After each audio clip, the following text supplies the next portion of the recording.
Hello students, BSc part first के मैं Renu Bahura, associate professor MS college Bikaner. मेरी आज की टॉपिक है digestive system of leech. Paper second की ये टॉपिक है। तो हम स्टार्ट करते हैं एलिमेंट्री कैनाल से। The elementary canal of leech is a straight tube well adapted to store bloody meal.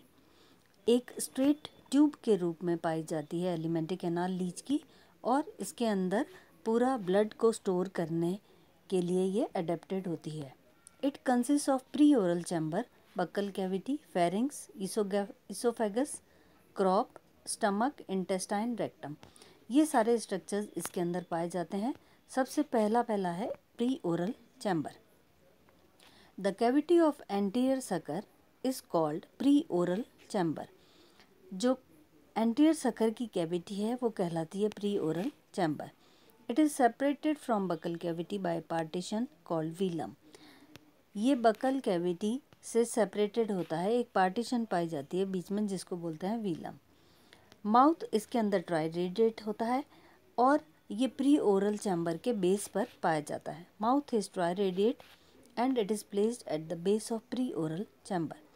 It is surrounded by 3 lips और ये 3 lips के द्वारा सराउंडेड रहता है। नेक्स्ट है buccal cavity. Mouth leads into a short buccal chamber. बहुत छोटे से बक्कल चैम्बर के अंदर माउथ ओपन होता है। 3 jaws are inserted in the wall of buccal chamber. 3 jaws buccal chamber के वॉल में पाए जाते हैं जो इंसर्टेड रहते हैं वॉल में। Each jaw is a muscular cushion covered by a thin cuticle. Muscular structure होता है, मस्कुलर कुशन के रूप में पाया जाता है जॉ, और क्यूटिकल थिन क्यूटिकल की लेयर के द्वारा कवर्ड रहता है। One of the jaws is mid dorsal in position. उसमें से एक जॉ मिड डॉर्सल होता है और बाकी 2 वेंट्रोलेटरल जॉज होते हैं पोजीशन में। एक मिड डॉर्सल और बाकी 2 ventrolateral. The mid dorsal jaw has 103 to 128 teeth on its free margin, whereas the number of teeth on each ventrolateral jaw is 85 to 115. जो मिड डॉर्सल जॉ है उसके अंदर टीथ की संख्या पाई जाती है 103 से लेकर के 128 तक, और फ्री मार्जिन पे ये टीथ पाई जाती है। और वेंट्रोलेटरल जॉ में टीथ की संख्या बहुत कम होती है comparison to mid dorsal jaw. 85 से लेकर के 115 तक टीथ पाई जाती है। The face of jaw has 42 to 45 microscopic elevations. The jaw का जो फेस है उसके ऊपर 42 से लेकर के 45 छोटे छोटे एलिवेशंस या उभार पाए जाते हैं। ये कहलाते हैं सलाइवरी पेपिली, और यहाँ पर सलाइवरी ग्लैंड ओपन होती है। ये यहाँ पे जो है इसका डायग्राम है जिससे सारा स्ट्रक्चर समझ में आ रहा है आपको, बक्कल कैविटी का और जॉ का। नेक्स्ट स्ट्रक्चर है pharynx. The buccal cavity leads into muscular pharynx which runs from 5 to 8th segment. Buccal cavity जो है मस्कुलर फेरिंग्स के अंदर ओपन होती है और ये 5वें से लेकर 8वें सेगमेंट तक पाया जाता है। It is surrounded by several salivary glands which open on the salivary papillae of jaws. ये फेरिंग्स जो है घिरा रहता है बहुत सारी सलाइवरी ग्लैंड्स के द्वारा, और ये सलाइवरी ग्लैंड्स जॉज के सलाइवरी पेपिली के द्वारा ओपन होती है जॉज के ऊपर। नेक्स्ट स्ट्रक्चर है ईसोफेगस। फेरिंग्स लीड्स इनटू ए स्मॉल ईसोफेगस। बहुत छोटा सा स्ट्रक्चर होता है ईसोफेगस, और it's epithelial lining is throne into folds. इसकी जो एपिथेलियल लाइनिंग है ईसोफेगस की वो फोल्ड्स के अंदर पाई जाती है। नेक्स्ट स्ट्रक्चर है crop. It is the longest part of the alimentary canal running from 9th to 18th segment. Alimentary canal का सबसे लंबा पार्ट है क्रॉप, और ये 9 से लेकर के 18वें सेगमेंट तक पाया जाता है।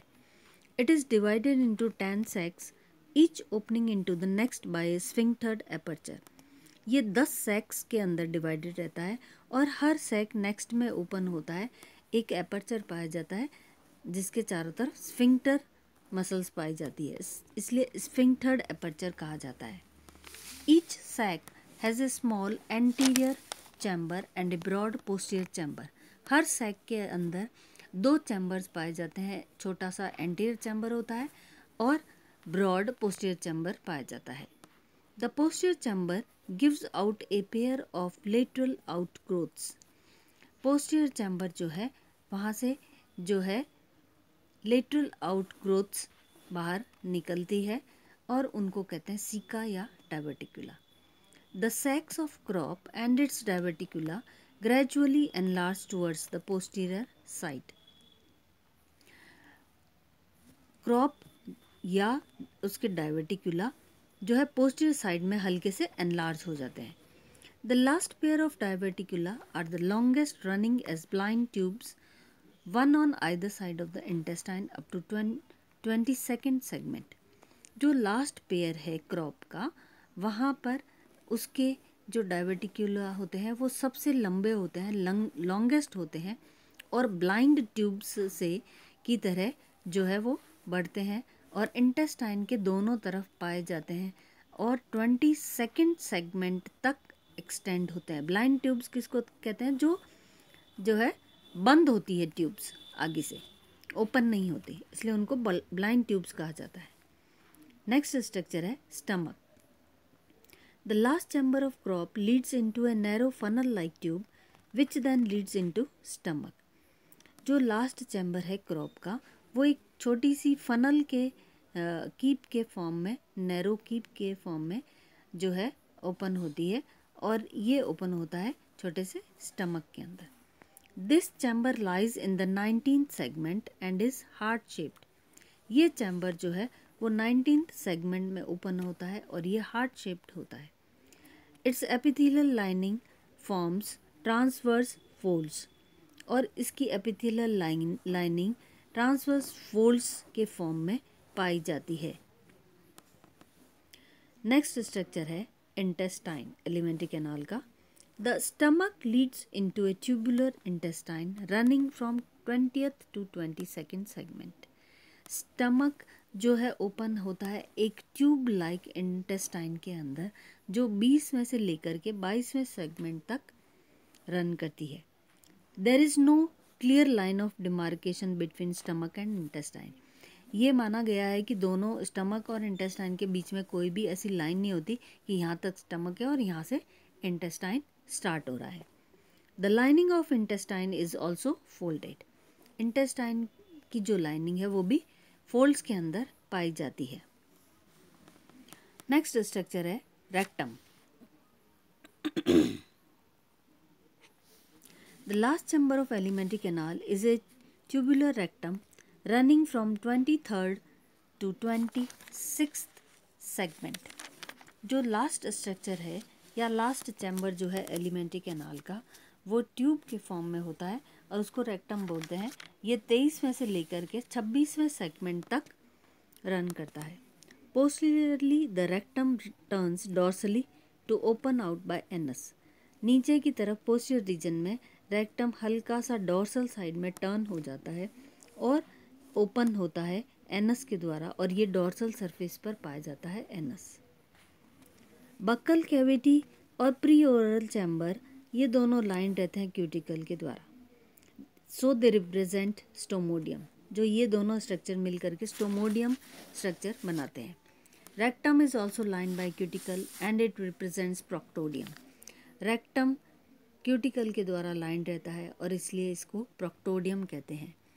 Rest of the alimentary canal is lined by endoderm and represents midgut or mesenteron. बाकी की जो एलिमेंट्री कैनाल का स्ट्रक्चर है वो एंडोडर्म से लाइंड रहता है या लाइनिंग एंडोडर्म की पाई जाती है और इसलिए इसको मिडगट या मीजेंट्रॉन कहते हैं. नेक्स्ट पार्ट है एलिमेंट्री कैनाल, यहाँ पर ख़त्म हो गई है. अब डाइजेस्टिव सिस्टम का नेक्स्ट पार्ट है फूड एंड फीडिंग. क्या ये इसकी फीडिंग हैबिट क्या होती है, क्या खाता है ये. Leech is sanguivorous in diet. Sanguivorous का मीनिंग समझते हैं आप कि ब्लड को अपना भोजन बनाते हैं ऐसे प्राणी। It feeds upon blood of cattle that happens to come to its habitat. Cattle generally जो है उसको उसके ब्लड को अपना भोजन बनाता है। In order to feed, it first applies its posterior sucker on the body of victim, by which attaches itself। सबसे पहले जो है जिस प्राणी का ब्लड इसको सक करना है तो ये पहले अपना पोस्टीरियर सकर अप्लाई करता है और उससे अटैच हो जाता है। Then the anterior sucker is applied to the body surface of victim and jaws are set to motion by peculiar muscles. Posterior sucker से चिपक जाता है, अटैच हो जाता है और उसके बाद में एंटीरियर सकर को अप्लाई करता है और बॉडी एनिमल की बॉडी सरफेस पर जो है एंटीरियर सकर से भी चिपक जाता है और इसलिए फिर बाद में जो है जॉज जो एंटीरियर सकर में प्रेजेंट होते हैं वो जो है मसल्स के द्वारा अपनी एक्टिविटी या अपना मोशन स्टार्ट कर देते हैं। They get ejected through mouth and operate on the victim's body surface like tiny jaws। Mouth में से ये जो है जॉज इजेक्ट हो जाते हैं और एनिमल की बॉडी सरफेस पर जो है बहुत छोटे जॉज के फॉर्म में जो है ऑपरेट करते हैं। Bye their action they make a painless characteristic try radiate wound.